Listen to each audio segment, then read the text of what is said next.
Assalamualaikum warahmatullahi wabarakatuh. Hari ini kumpulan kami akan membentangkan kursus kokurikulum dan kesihatan diri, tugasan yang kedua pentaksiran berterusan GKKO 1062. Yang saya hormati pensyarah kami iaitu Encik Aizuddin yang merupakan pensyarah yang memberi dorongan kepada kami untuk melakukan kerja kursus ini. Ahli kumpulan kami terdiri daripada 3 orang iaitu saya, Izul Halid Syahmudin Hussein, yang kedua Raihanah Madiah binti Rozani dan yang ketiga Nur Aida Najwa binti Mahadi.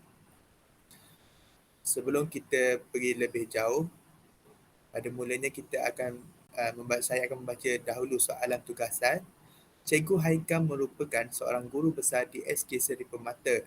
Beliau mendapati murid-murid di sekolahnya tidak melibatkan diri dengan aktif dalam aktiviti kokurikulum kerana mereka lebih berfokus terhadap mata pelajaran akademik. Semangat muhibah dalam kalangan murid-muridnya juga tidak diamalkan dengan baik sewaktu pelaksanaan aktiviti kokurikulum. Jelaskan dasar pelaksanaan kokurikulum di sekolah yang dapat membantu Cikgu Haikal mengatasi masalah di atas.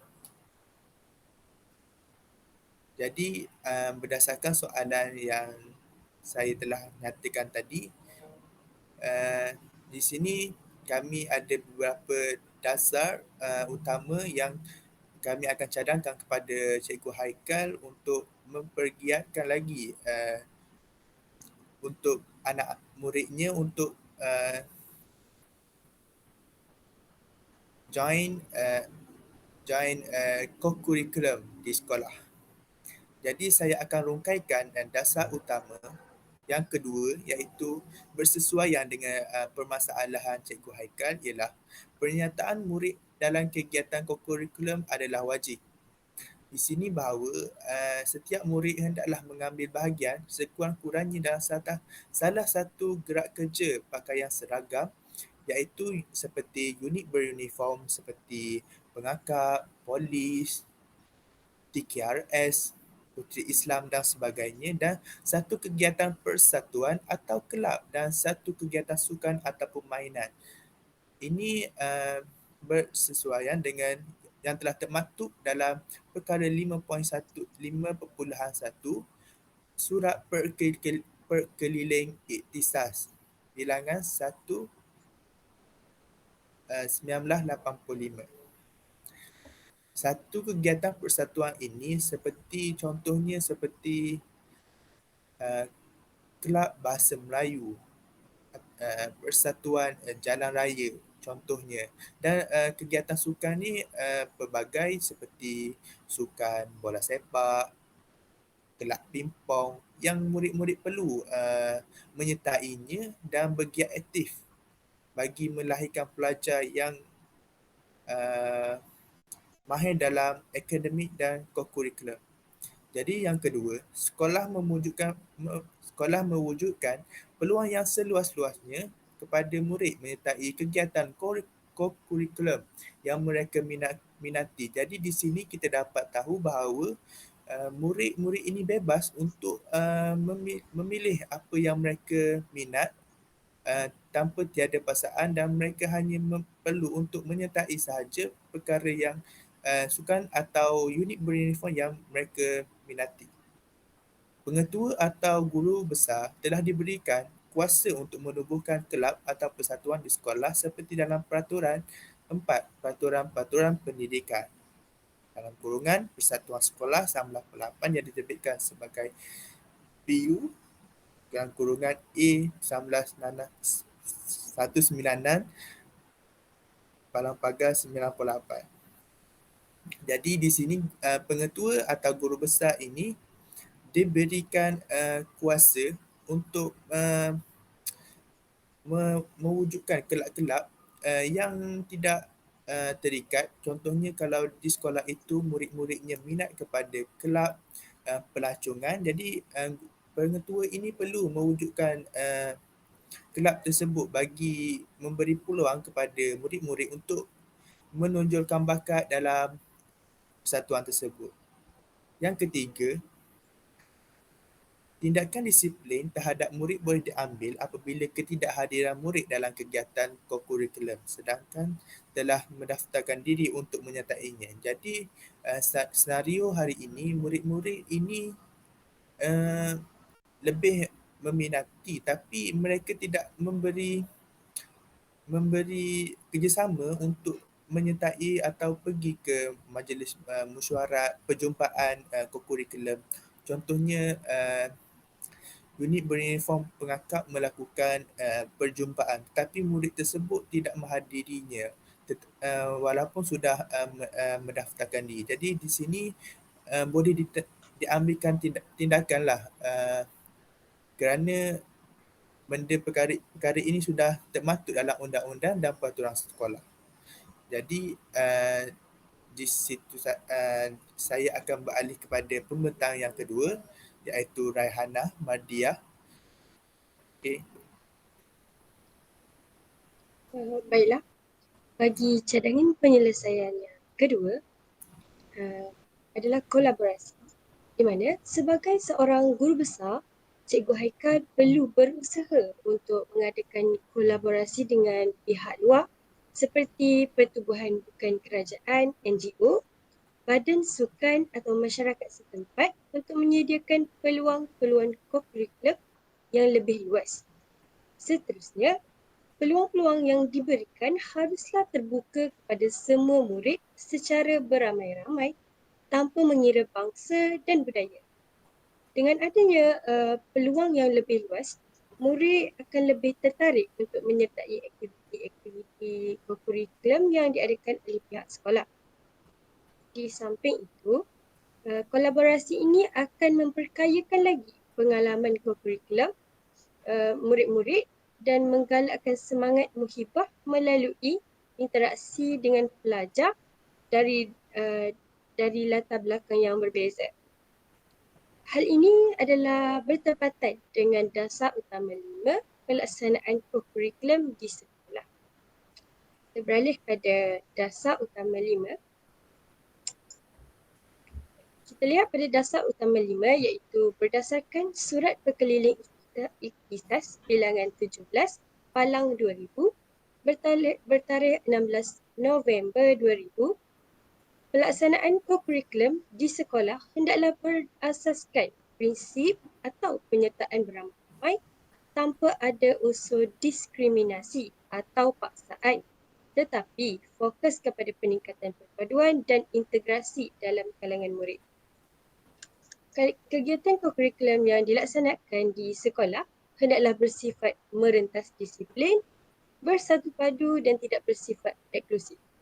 Baiklah, sebelum kita pergi dengan lebih lanjut, saya akan menerangkan terlebih dahulu tentang apakah itu unsur diskriminasi.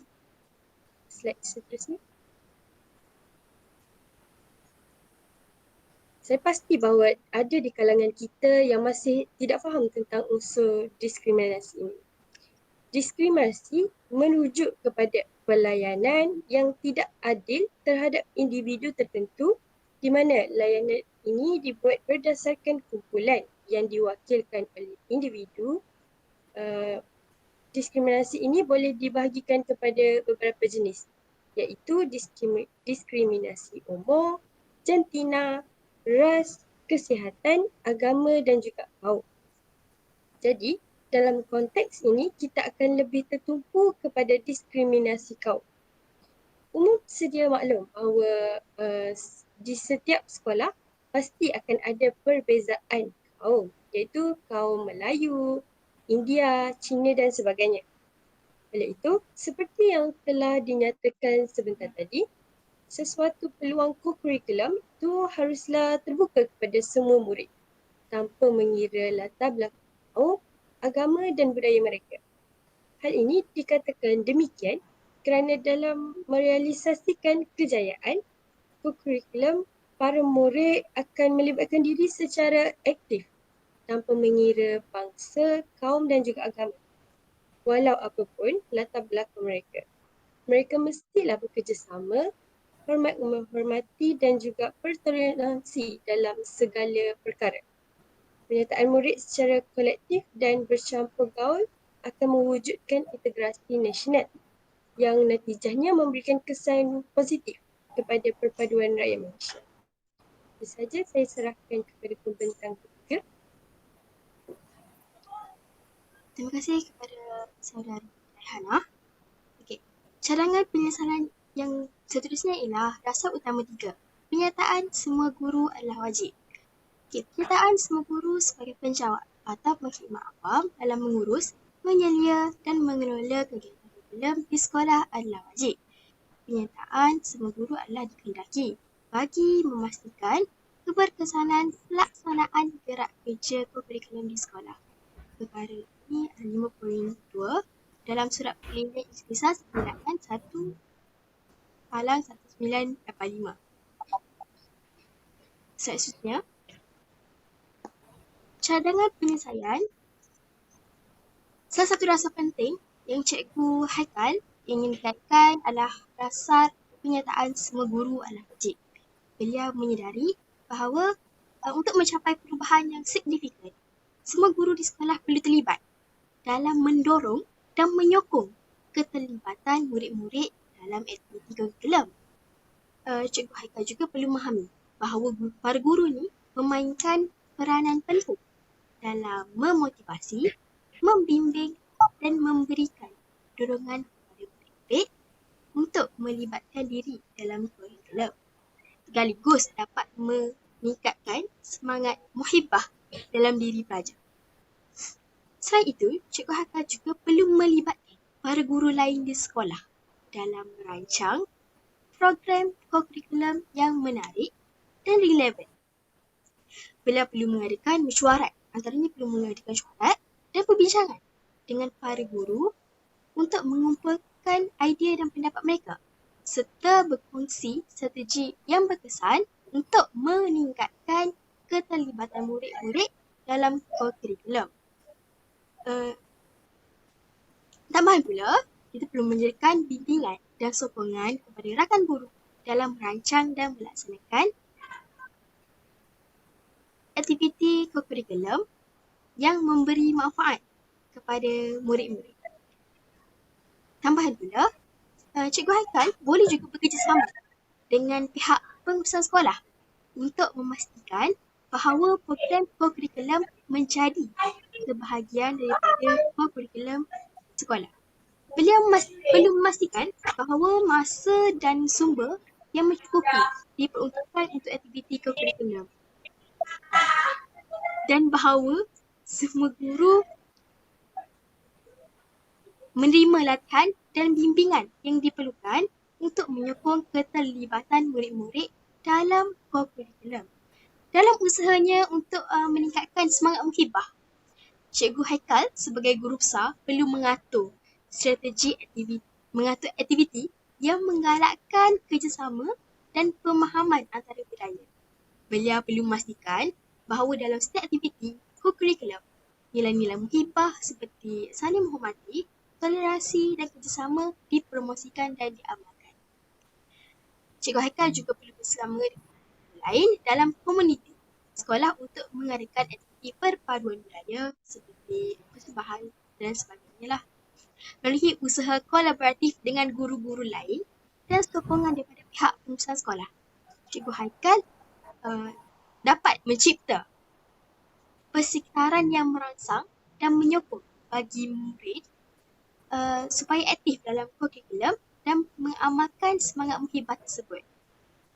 Beliau perlu yakin bahawa dengan keterlibatan dengan komitmen semua guru serta sokongan penuh dari pihak sekolah, murid-murid di sekolah 1000 mata tersebut akan dapat membangun diri secara holistik, menghargai kepelbagaian dan menjadi warga negara yang bertanggungjawab dan berjiwa muhibah. Itu sahaja pendapat saya.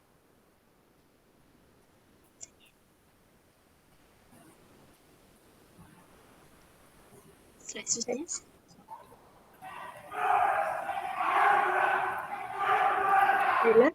Sebagai kesimpulan,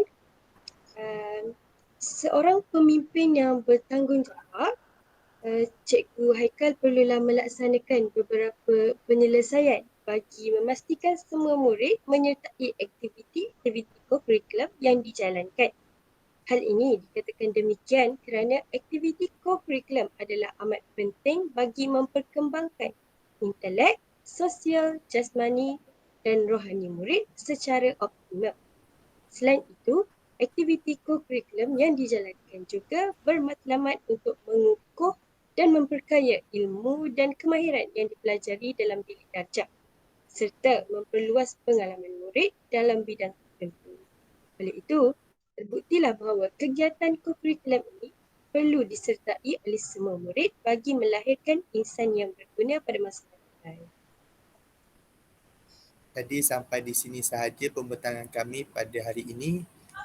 Segala kesalahan atau kesilapan dalam pembincangan ini harap dimaafkan. Sekian, terima kasih.